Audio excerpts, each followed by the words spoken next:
오늘은 26장 첫 번째 부분을 다뤄보려고 하는데요. 자식에게 줄 수 있는 최고의 유산이 무엇인지, 또한 아내를 누이라 속인 아브라함과 이삭의 이야기가 무엇을 말하는 것인지, 또한 믿음과 율법에 대하여 등등을 우리가 이 시간에 같이 말씀을 통해서 배우고 살펴보고자 합니다. 우선 우리는 족장 언약의 계승에 대한 이야기를 해야 될 것 같습니다. 그 족장 언약이 이어지는 장면에 대해서 우리가 살펴볼 것인데, 그것 전에 앞서서 먼저 간단하게 이 이야기를 먼저 하려고 합니다.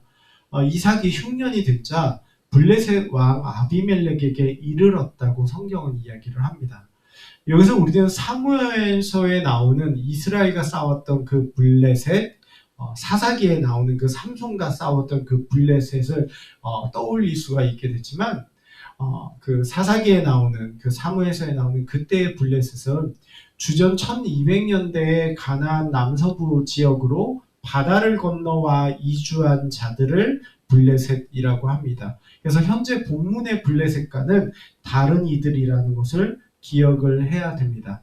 그렇다면 왜 성경에서는 아비멜렉을 블레셋의 왕이라고 불렀을까요? 왜냐하면 그 이후에 그 지역이 블레셋이 차지하는 땅으로서 꽤나 유명한 장소였기 때문에 훗날의 독자들에게 이해를 돕기 위해서 블레셋의 왕이라고 불렀다고 보는 것이 합리적입니다. 우리가 마치 신라 시대 때 유물을 가지고 외국인에게 소개할 때 이게 한국의 것이다 라고 얘기를 하면 사실 대한민국 정부가 세워지고 나서 생긴 유물이 아님에도 불구하고 그렇게 표현을 하는 것처럼 그 지역에 블레셋이 나중에 들어와서 상당히 유명하게 된 그 지역에 아비멜렉 그에게 이르렀다, 이렇게 생각하시면 될 것 같습니다. 자, 그 땅에 이르렀을 때 하나님께서 이삭에게 언약을, 족장 언약을 하시게 되는데, 우리가 1절에서 5절까지를 통해서 이삭에게 하나님이 복의 약속을 선언하시는 걸 보게 됩니다. 그리고 그 복의 약속에는 주요한 세 가지가 있었는데, 하나는 땅을 주겠다는 것이고, 또 하나는 자손을 주겠다는 것이고, 마지막으로 이 복의 근원이 되게 하겠다라는 겁니다. 너의 자손들로 말미암아 천하 만민이 복을 받는 그 복의 근원이 되게 하겠다. 세 가지라는 거예요. 땅과 자손과 복의 근원, 이 세 가지를 하나님 주겠다라고 이삭에게 선언을 하십니다. 그런데 이것이 단순히 이삭이라는 한 사람에게만 선언되었던 약속은 아니었습니다. 창세기 12장 1절, 2절, 3절과 7절 말씀을 보게 되면 하나님께서 아브라함에게 주시기로 했던 약속들을 보게 될 때 거기서도 땅을 주겠다, 자손을 주겠다, 복의 근원되게 하겠다라는 약속을 하신다는 거예요. 우리가 그렇다면 앞서 하나님께서 이삭의 아버지인 아브라함에게도 같은 내용의 약속을 하고 있다는 것, 아버지에게 했던 약속을 이삭에게 그대로 이어서 하고 있다는 걸 우리가 보고 있습니다. 결국 약속이라는 것이 계승이 되고 있는 것을 봅니다. 아브라함이 족장이었고 이삭이 족장이었기 때문에 우리 그래서 이걸 족장 언약이라고 부릅니다. 하나님의 약속의 큰 그림을 우리가 볼 수 있게 되는데, 결국 하나님의 구원 계획을 우리로 하여금 바라보게 만드는 게 족장 언약입니다. 단순히 하나님께서는 한 사람만의 하나님도 아니고, 그렇다고 한 가문만의 하나님도 아니라는 것을 우리가 볼 수 있죠. 하나님의 큰 구원의 계획이 있다라는 것을 성경이 우리에게 말해주는 것을 우리가 캐치하게 된다면 하나님의 큰 그림을 우리가 신뢰할 수 있게 될 것입니다. 우리의 삶의 일상의 삶 속에서 아주 짧고 짧은 순간순간들의 것만 바라볼 것이 아니라 길게 봐야 되는 것이죠. 하나님의 큰 구원의 계획 가운데 우리가 있다는 것을 생각을 해보면 우리가 그 짧은 일들 속에서 일희일비할 필요는 절대 없음을 깨닫게 됩니다. 하나님이 우리의 삶을 향한 커다란 계획을 갖고 계시고, 그 우리의 삶을 인도해 가신다는 것을 신뢰하며 나아갈 수 있는 모습이 우리에게 있을 수 있으면 좋겠습니다. 자식에게 줄 수 있는 최고의 유산이 무엇일까요? 하나님께서 이삭을 향해서 복을 주시는 이유에 대해 성경은 그것이 아버지인 아브라함으로 인해서 주어지는 것이라고 얘기를 해요. 5절 말씀을 보니까 1절에서 4절까지를 통해서 내가 너한테 땅도 주고 자손도 주고 복의 근원 되게 하겠다라고 이삭에게 말씀하셨던 이유를 얘기하는데 5절에 그 이유는 아브라함이 내 말을 순종하고 내 명령과 내 계명과 내 율례와 내 법도를 지켰기 때문에 그렇게 하겠다는 겁니다. 다시 얘기하면 아버지 아브라함 덕분에 아들 이삭이 복을 받게 된다는 것입니다. 우리가 자식에게 좋은 것을 주려고 하는 것이 부모의 마음입니다.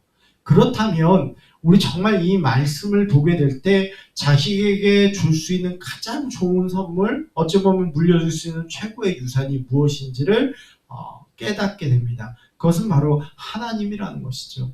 하나님만큼 가장 좋은 복이 없음을 기억했으면 좋겠습니다. 정말 이 5월이 가정의 달인데 자식에게 줄 수 있는 가장 좋은 복은 하나님이라는 것을 기억하고 하나님의 자식에게 이삭에게 복을 주실 수 있었던 것처럼 하나님 앞에 충성하며 나아갈 수 있는 아브라함 같은 모습이 될 수 있으면 좋겠습니다. 그런데 특별히 하나님께서 아브라함이 계명과 율례와 법도를 지켰다라고 얘기를 해요. 근데 이 부분에 있어서 우리가 성경을 공부하는 자들이기 때문에 이 부분을 좀 언급하고 넘어갈 필요가 있는데 하나님께서 아브라함이 하나님의 계명과 율례와 법도를 지켰음을 말씀을 하는데 분명히 이스라엘은 율법을 받지만 그 계명을 받게 되지만 이것은 아브라함이 죽고 난 이후에도 상당한 시간이 흘러 출애굽 후에 시내산에서 받는 것이 율법이었습니다. 그런데 어떻게 아브라함이 죽고 나서도 상당히 오랜 시간 지나고 나서 율법이 주어졌는데 어떻게 아브라함에게 계명과 율례와 법도가 있을 수 있을까요? 우리가 이에 대해서 이렇게 생각을 해볼 수가 있습니다. 비록 시내산에서 율법이 체계화되어서 그들에게 믿는 자들에게 주어지게 됐지만 이미 오래전부터 하나님께서는 인류에게 율법이 포함된 원리와 가치를 주셨다는 것입니다. 우리가 몇 가지 예를 통해서 이걸 볼 수가 있는데 가인과 아벨이 제사 드리는 장면, 율법이 없는 상황에서 어떻게 제사를 드릴 수 있었겠어요? 가인과 아벨이 제사를 드리는 것이나 또한 노아가 정결한 짐승과 부정한 짐승을 구별하는 장면이 나오는데 이게 시내산에서 율법이 주어지고 난 이후라면 어떻게 그게 가능했겠습니까? 아브라함에게 주어진 할례에 대한 규정이나 멜기세덱에게 11조를 주는 아브라함의 것도 그렇습니다. 결국 시내산에서 주어진 율법이 이 체계적으로 정리가 된 것이었지만 그전에도 하나님께서는 체계화된 율법에 포함이 되는 원리와 가치를 이미 온 인류에게 주셨다는 것을 우리가 볼 수 있는 것입니다. 그리고 우리에게 주신 양심 또한 하나님의 그 율법의 뜻을 우리에게 알려준다고 우리가 봐야 됩니다.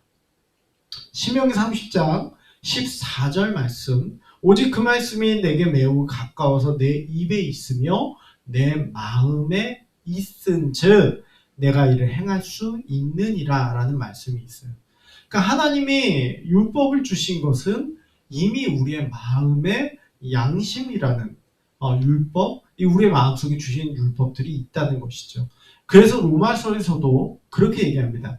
이런 이들은 그 양심이 증거가 되어 그 생각들이 서로 혹은 고발하며 혹은 변명하며 그 마음에 새긴 율법의 행위를 나타내느니라. 구약이나 신약이나 동일한 것은 이미 하나님께서는 시내산에서 체계화된 율법 이전에도 그리고 모든 이들의 마음에 하나님의 율법을 주셨다는 것을 우리가 기억할 수 있어요. 그 율법의 정신이 있었기 때문에 아브라함이 그것을 지켜갈 수 있었다는 것을 우리가 보게 됩니다.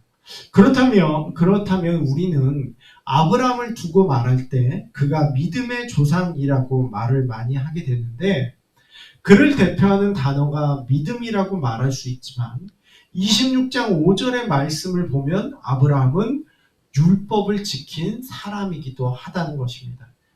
그렇다면 율법과 믿음이라는 것이 사실 그렇게 동떨어진 이야기가 아니라는 것을 우리가 깨달아야 됩니다.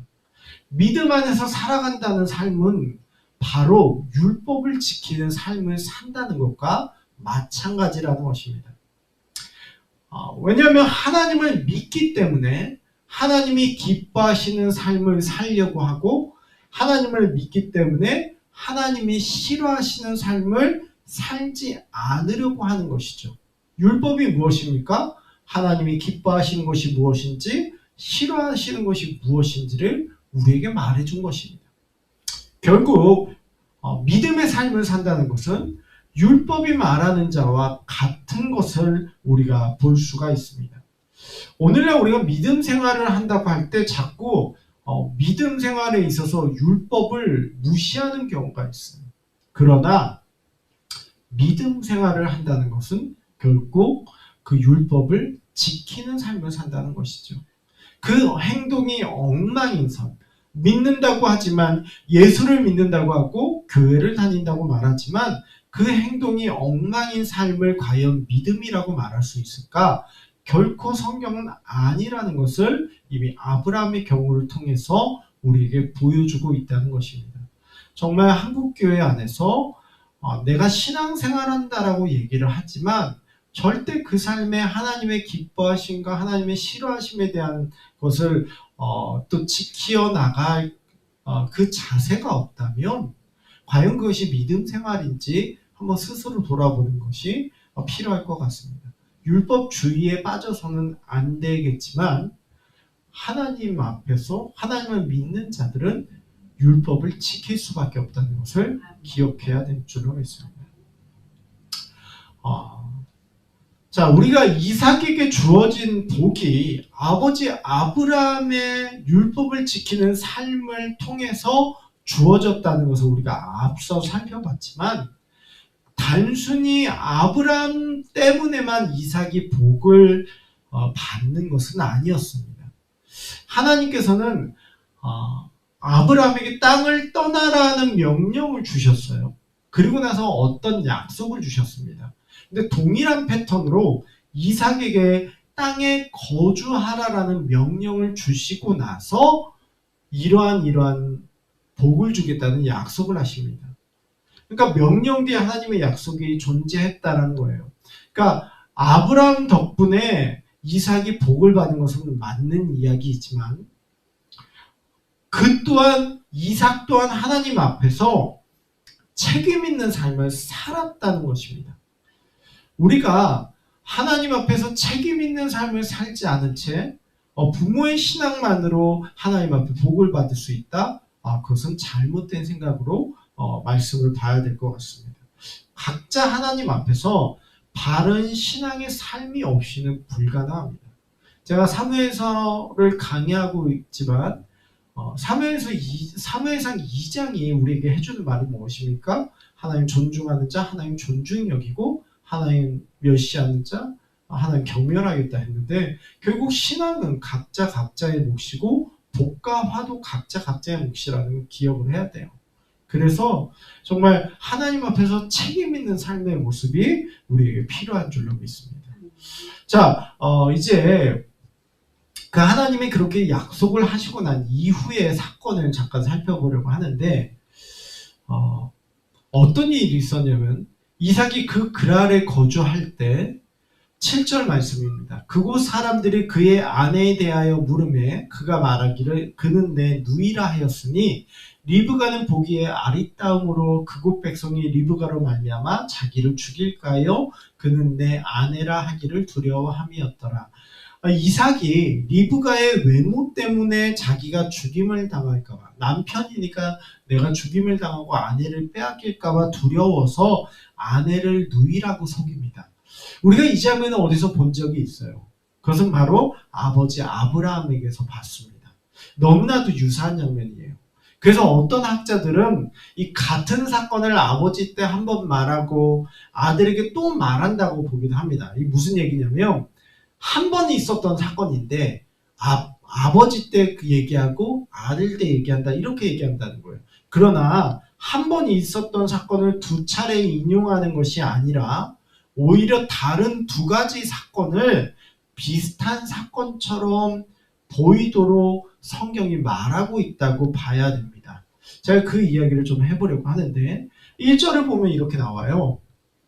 아브라함 때 첫 흉년이 들었다라고 얘기를 하고 나서 또 이삭의 때 흉년이 들었다는 것을 언급을 합니다. 1절에 아브라함 때 흉년이 들었음을 굳이 아브라함이 죽었는데도 이걸 굳이 이야기하는 이유가 있어요. 일부러 아브라함 때와 비슷하게 보이도록 하려는 것입니다. 흉년이 있었고 이방 땅에 거주했고 아내를 누이로 속이는 사건이 있었다는 것을 말하기 위해서예요. 그렇지만 제가 아까 그랬죠. 약간 유사한 사건을 그러니까 사실 조금 다른 사건인데 상당히 유사하게 보이려고 성경이 이걸 기록하고 있다는 거예요. 아브라함은 하나님이 허락하지 않은 이집트로 갔지만 이삭은 하나님이 허락하신 땅에 있었습니다. 그리고 아브라함의 경우 하나님께서 사라를 손대지 못하도록 경고하시지만 이삭의 경우에는 아비멜렉이 리브가를 손대지 못하도록 경고를 합니다. 이게 다른 사건이에요. 그런데 다른 사건임에도 불구하고 성경은 비슷하게 보이도록 말하고 있는 것이죠. 우리가 성경을 읽을 때 다른 사건이지만 조금 그래도 비슷하게 보일 수 있도록 말하는 것은 단순히 이번만 그렇게 하는 것이 아닙니다. 이렇게 비슷하게 보이도록 말함으로써 똑같은 교훈을 전달하고 싶은 겁니다. 강조하고 싶은 이야기가 있는 거예요. 이거를 흔히 모형 양식이라고 하는데 무엇을 말하고 싶었을까? 다른 사건을 비슷한 이야기처럼 보이도록 서술하는 건 단순히 이번에만 그러지 않았습니다. 아브라함과 이삭 이야기의 큰 흐름을 보면 이렇습니다. 구절을 보시면요. 하나님께서 아브라함을 부르시고 약속을 하시는데 그 A-로 이번에는 하나님께서 이삭을 부르시고 약속을 하세요. 또한 B와 B-에는 아브라함이 아내를 누이라고 속이게 된다면 B-에서는 이삭이 아내를 누이라고 속입니다. 자, C에서는 아브라함이 롯에게 좋은 땅을 양보를 해요. 그런데 C-에서는 이삭이 아비멜렉에게 좋은 땅을 양보합니다. 우물이 있는 땅을 양보를 해요. D와 D-에서는 하나님의 약속이 재확인이 되고 E와 E-에서는 브엘세바라는 장소에서 아비멜렉과 조약을 체결하는 얘기가 나옵니다. 위에 구절을 보면 성경이 아브라함과 이삭의 이야기를 유사하게 보이도록 서술하고 있는 걸 우리가 볼 수가 있어요. 이런 구조를 통해서 우리가 무엇을 배울 수 있을까? 앞서 우리는 아브라함의 인생의 여정을 성경을 통해서 배웠어요. 그러니까 지금 여러분이 성경을 처음 읽는 사람들이라면 이 창세기 26장에 오기 전까지 아브라함의 인생의 여정을 배웠어요. 그가 잘났건 간에 그가 못났건 간에 하나님이 동일하게 그의 인생을 끌고 가십니다. 그런데 유사한 이삭의 인생이 나오는 것을 보면 우리는 짐작할 수 있는 거예요. 이삭의 인생 또한 하나님이 동일하게 끌고 가시겠구나라는 것입니다. 이 앞선 모델이 있다는 것은 안심이 되는 거예요.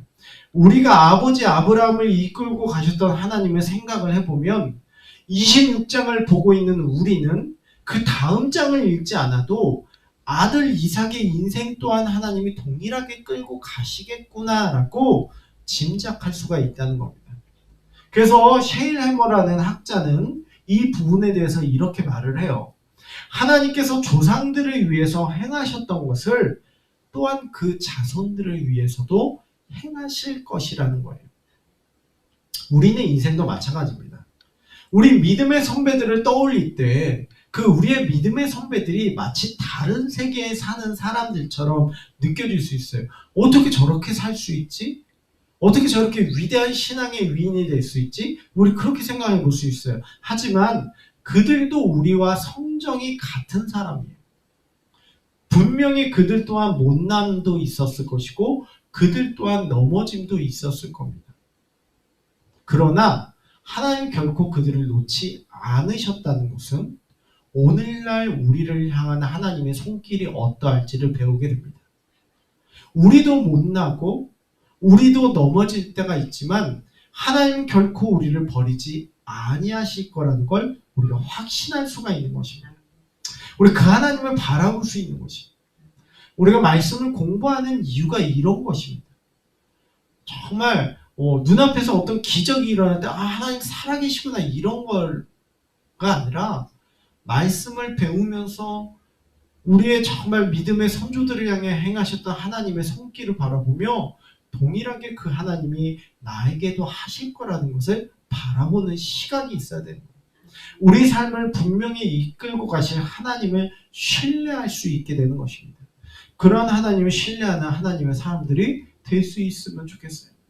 우리가 아까 불렀던 찬양 하나님의 은혜로라는 가사, 내가 믿고 또 의지함은 내 모든 형편 아시는 주님, 늘 보호해 주실 것을 나는 확실히 합니다. 그것이 우리의 삶이어야 됩니다. 말씀을 배우는 자들이 오늘 26장의 말씀을 배우면서 하나님 그렇구나. 그 못난 아브라함도 그 못난 이삭도 끌고 가셨다면 나도 버리지 않고 끌고 가시겠구나. 그 하나님을 바라보며 신뢰하며 나가는 모습이 우리 모두에게 있을 수 있기를 주의 이름으로 권면드립니다. 우리 잠깐 이러한 부분들을 놓고 기도하며 나갈 수 있으면 좋겠습니다.